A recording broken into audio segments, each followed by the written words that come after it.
Oke, dalam video kali ini saya ingin membahas model bisnis yang menurut saya secara pribadi itu mudah untuk diekspansi.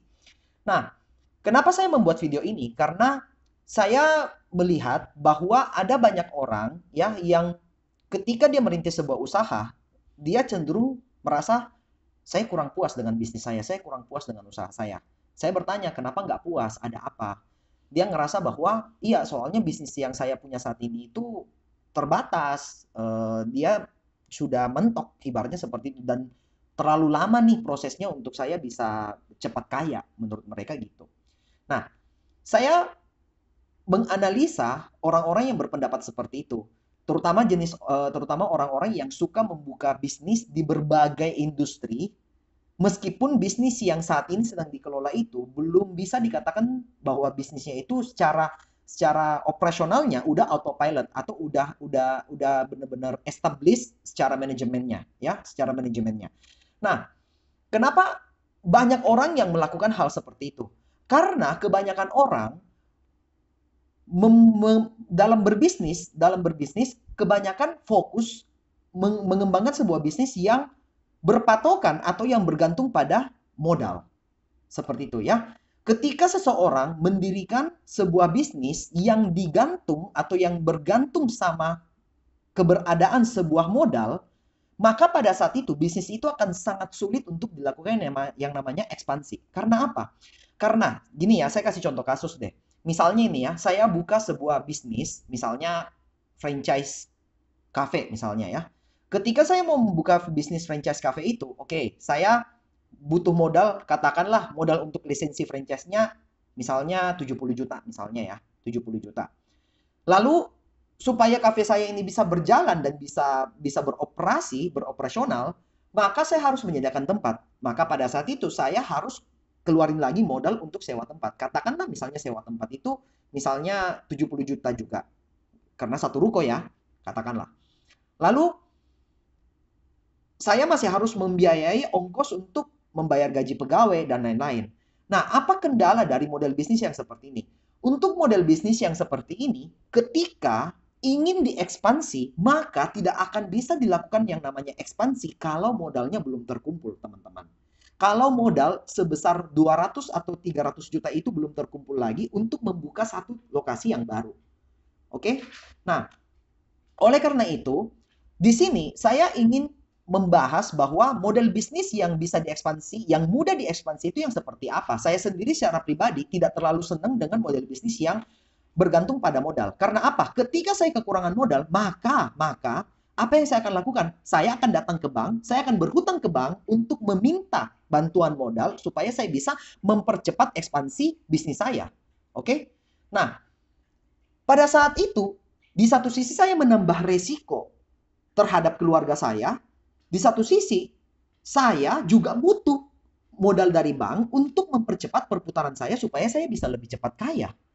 Nah, tapi pertanyaannya, apakah itu adalah sesuatu pilihan yang bijak bagi saya secara pribadi? Saya nggak senang dengan pilihan bisnis yang seperti itu karena itu sangat beresiko. Much better, saya lebih memilih saya menggunakan model bisnis yang tidak bergantung pada modal tapi bergantung pada aktivitas. Oke? Contohnya seperti apa? Contohnya misalnya seperti dropshipping, ya, dropshipping bisnis online misalnya nih. Karena apa? Dengan cara seperti itu saya hanya perlu menambah aktivitas saya untuk menambah kapasitas perputaran atau menambah omset saya. Sedangkan bisnis yang modelnya itu bergantung pada modal, ya, contoh misalnya kafe atau misalnya eh, apa namanya bisnis makanan atau bisnis industri baju, pakaian dan industri-industri lain yang membutuhkan modal, maka pada saat itu faktanya apa yang terjadi? Ketika saya ingin menambah profit dari bisnis tersebut, saya butuh tambahan modal, saya butuh suntikan modal, teman-teman. Ya, kenapa banyak orang yang terlilit hutang saat ini? Ya karena mereka bergantung sama modal tersebut sehingga mereka harus datang ke bank untuk meminjam uang, oke, okay, dan memasukkan pinjaman itu kepada bisnis mereka supaya omset mereka bisa semakin besar. Nah, itu adalah model bisnis yang bergantung pada modal. Sedangkan model bisnis yang bergantung pada aktivitas, saya bisa mengeliminasi masalah modal itu, saya tinggal berperang dengan diri saya sendiri. Saya mau melakukan aktivitasnya atau enggak. Kalau saya nggak mau melakukan aktivitasnya, maka itu adalah problem saya, masalah saya. Seperti itu. Tapi ketika saya memiliki model bisnis yang dimana saya nggak perlu pinjaman modal dari bank untuk melakukan ekspansi, untuk buka cabang, tapi saya cukup menambah aktivitas saya saja, itu akan jauh lebih aman untuk saya secara pribadi, untuk bisnis saya karena nggak perlu membayar bunga kepada perbankan, dan untuk keluarga saya yang pastinya di sekitar saya. Karena apa? Let's say katakan, saya demi memenuhi ambisi saya, membangun bisnis, memperbesar bisnis saya, maka saya datang kepada perbankan, saya meminjam uang kepada bank, maka pada saat itu, ya, saya otomatis harus menjaminkan aset pribadi yang saya miliki atau aset yang keluarga saya miliki. Dan itu sangat beresiko. Itu bukan pilihan saya. Saya masih lebih memilih untuk menggunakan model bisnis yang hanya berpatokan pada aktivitas. Karena itulah yang saya sebut sebagai scalable business atau bisnis yang mudah untuk diekspansi. So, teman-teman, lewat video ini saya berharap bahwa teman-teman bisa mengerti, bisa memahami apakah model bisnis yang teman-teman miliki saat ini itu adalah model bisnis yang bergantung pada modal, atau model bisnis yang teman-teman miliki saat ini itu bergantung lebih kepada aktivitas. Oke? Nah, saya berharap bahwa dalam video ini bisa membantu teman-teman untuk merubah atau mengevaluasi planning bisnis teman-teman, strategi bisnis teman-teman, ya, supaya ke depannya teman-teman bisa mengekspansi dengan mudah bisnis teman-teman. Kalau teman-teman mau berdiskusi lebih banyak tentang bisnis, ya saya bukan orang yang berpengalaman, ya. Saya bukan orang yang berpengalaman, tapi kebetulan saya suka belajar, saya sedang mendalami dunia mengembangkan bisnis aset digital.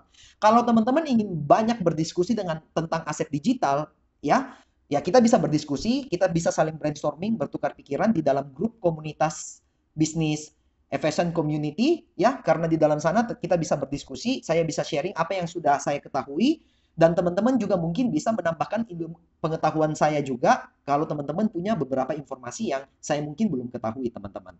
Nah, selain itu di dalam grup FSN Community juga saya akan memberikan akses untuk mengikuti sesi bisnis talk yang diadakan setiap bulan, ya, khusus untuk anggota komunitas bisnis tersebut, ya. So, pastikan teman-teman klik link yang ada di bio untuk join ke dalam grup eksklusif Financial Security Network. Sampai jumpa di dalam komunitas bisnis FSN. Oke? Salam Financial Security.